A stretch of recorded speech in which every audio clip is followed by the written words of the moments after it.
Greetings, citizens of the world.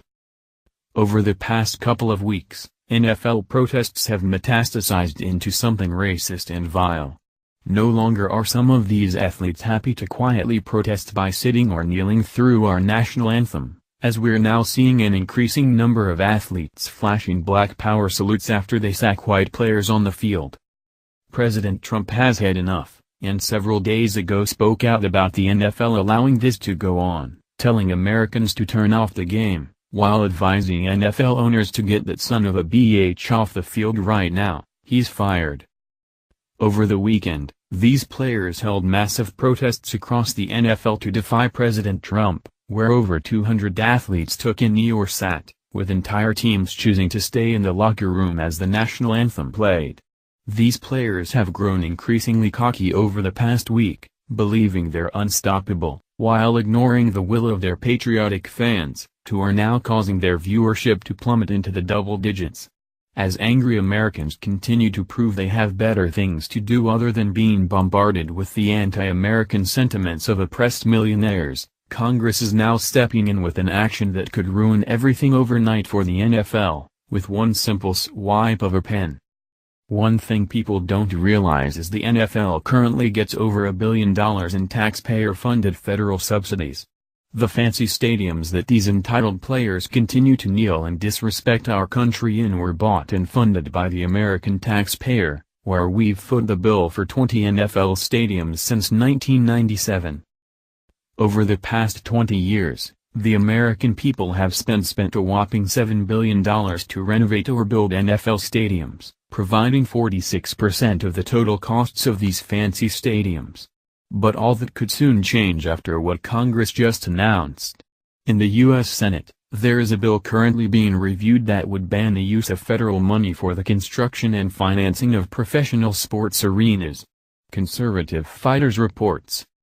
In the U.S. House and Senate, there is a bill currently reviewed which will ban the use of federal money for financing the construction of professional sports arenas.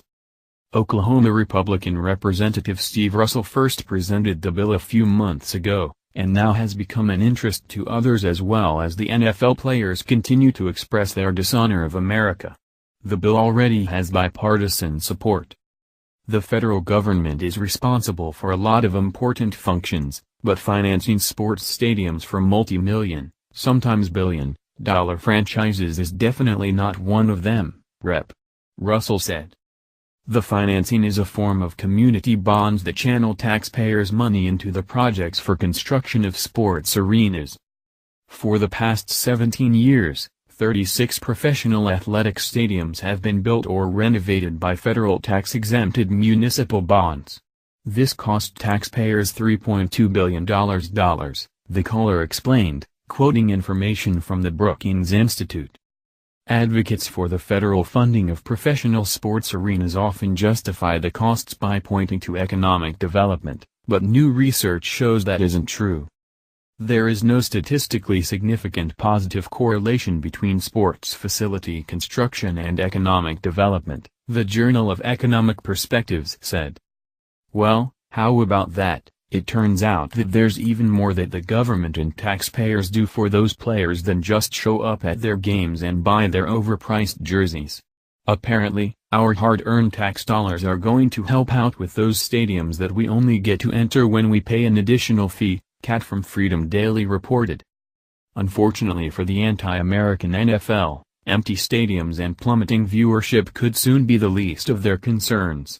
If these subsidies suddenly end, all the NFL would have to fork out their own money to build and maintain these fancy stadiums, meaning they'd have no choice but to listen to their angry fans and put an end to these protests.